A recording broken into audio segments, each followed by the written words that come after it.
You know, the longer I'm here, the more I don't know what to say on Confirmation Sunday, because confirmation has changed so much over the years. You know, it's not, I wish it was, but it's not as big a deal to families and kids anymore. We all have transition moments, I guess. I mean, a lot of you have had your kids or grandkids or nieces or nephews baptized, and then they start school, and they start Sunday school, and confirmation is supposed to be a time in a young person's life when you kind of say to yourself, you know all that stuff that I've heard about God's love? You know all that Jesus stuff that you've thrown my way for the past few years? You know all that Fred stuff I learned sitting on the carpet about being accepted and who you are? You know all that stuff about sharing to people in the low bucket, picking others up when they're down? That's who I am. I buy that. I want that to be a part of my life. That's what confirmation is supposed to be.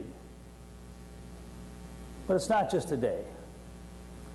To me, confirmation is an everyday journey. I mean, I look for confirmation all the time, because I'd like confirmation in my life that love really does make a difference. I'd like confirmation that giving unto others is worth the risk. I'd like confirmation that God really is in my life every day.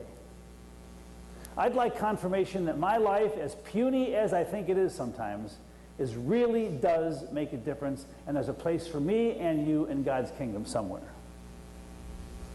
Every year I put together a video of our week experience when we go to Heartland Children's Home. It's pictures of their farm, tractors, the kids that we take there doing work, holding babies, kids with walkers and wheelchairs, nurses smiling and taking care of kids who don't have much time left. And for all the pictures, I try to pick songs and music that go along with it to fit the theme. And as I was putting together the pictures the other day, for some reason I was listening to the song America the Beautiful, the one that Lee Greenwood sings. Oh, beautiful for spacious skies, for amber waves of grain. America, America, God shed his grace on thee, crown thy good with brotherhood from sea to shining sea. And I listened to that music, I saw those pictures, and I got goosebumps. And I thought to myself, this is what America is about. America is a country where at least we have a chance to make it. And if we're lucky enough, like I am, to be born into a family that loves me and takes care of me, and to have the means to take care of myself, then you got to take that and say thanks and use the gifts that we have to make a difference. And if you're in America and you're born on the short end of the stick, if for some reason you can't make ends meet, if you're a little kid with a disability and you'll never get out of bed, America is a country where somehow, some way, someone could pick you up and help you make a difference. That's the good stuff about being an American. And America is not perfect. I mean, our flag gets wrinkled, and we can do better for sure. But we have something really special here. And as I looked at those kids in those beds at Heartland and I heard that song, I thought to myself, the main thing I want to do is build our country up and make it better, one person at a time. And I need confirmation of that every single day. I saw it work Friday night at bingo, of all places, Lutheran bingo. So a couple of the guys in the men's club, as people are coming in at 6:30, are saying, Don, what are we going to do with the money we make tonight? Because we really don't have a cause that we publicize. And I said, you're right. And then John and Kathy Klepeka walked in. And I said, see that couple there? And he said, yeah. Well, they have a granddaughter, Abby, who died 3 years ago of brain cancer. And they're part of a foundation that's dedicated to putting more money into pediatric cancer research. Why don't we do something for them tonight? And then a little bit later on, Dawn and Harley and Crystal came. They're in here from Heartland this weekend. They came for a wedding. I said, see those 3 people over there? I said, they have a little girl at Heartland named Alexa. And she's probably going to leave this world in about 6 or 7 days. She's in hospice care. Maybe we could use some of the money to cover her funeral. Wouldn't that be nice? And I thought to myself, oh, beautiful for patriot dream that sees beyond the tears. Thine alabaster cities gleam, undimmed by human tears. America, America. And by the time the evening was over, we handed each one of them a check for $500. It wasn't planned. It wasn't publicized. It just happened. You see, we need confirmation that goodness matters. We need confirmation that America is more than a country. America is a spirit. It's a way of living. And my hope for these confirmation kids is, and some of you have been through this, is that whatever they do with their lives, however successful or unsuccessful they may be, that down deep inside the guts of who they are, they will become givers. That they will give unto others from the very heart and soul of who they are. And I've learned that over the years, and I haven't learned much, you know that religion is not a label. Religion is not a bucket. Religion is a way of life.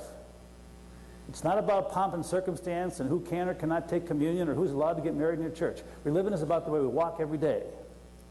And the cornerstone of any good religion is giving unto others. If your religion encourages you and inspires you to give, that is a good religion, because that's what Jesus was all about. You can't teach it. You can't force it. You can't explain it. It's got to come from the very heart and soul of who you are. I remember a while back, we gave someone in our church a fairly decent amount of money because she was going through a tough time and was out of work. And the other day, she comes into my office and said, you know, that gift you gave me a year ago, it really helped, made a difference. I'm back to work, I'm blessed. Here's your money back. Use it now to help somebody else. You don't teach that. It just comes from the heart and soul of who you are. One of you has a very dear friend who's been in the prayer book for the last half a year. Prayed for him and his wife. And finally I asked their best friend who comes here, I said, would your friend like a visit? And she goes, probably. So I started visiting this guy at Loyola Hospital. He spent most of the past year in the hospital. I've been visiting him for just 4 months. And the last time was earlier this week. So I went to his house in hospice, and as I left his house, he said, Don, can you do me a favor? And I said, sure. He said, will you do my funeral? And I said, I'd be honored. And he died 4 hours later. Maybe the thought of me preaching this funeral scared him to death. I don't know. I was trying to figure out what it was about this man that got me. And then I realized what it was. Here's a man who's been on disability for 20 years. He spent the last year in a hospital. And yet somehow, some way, in the middle of all that, he never, ever, ever stopped giving. He never stopped being a loving father. He never stopped cheering for the White Sox, God bless him. But most of all is what he gave the doctors and nurses who took care of him. All the doctors and nurses came to the wake and to his house to visit him. Why? Because in his illness, he gave those doctors and nurses a sense of purpose. He reminded them of why they are there. And maybe you can't give money, and maybe you can't go to your kid's soccer game, and maybe you feel like you have nothing else to give, but that's not true in his heart, because he knew the best gift he could give was the very essence of who he was as a human being. And all of us have that every single day. Every time I see the flag wave in front of the church, I'm reminded how blessed we are here. And every time I think of a guy like Dan at Loyola Hospital, I'm reminded that life is not perfect and it never will be. But the power of giving gives us the strength to face tomorrow. In closing, one of my good friends texted me this saying, Lord, fill my mouth with worthwhile stuff and shut it up when I've said enough. I've said enough, and amen. Please rise for the creed. It's on page 105.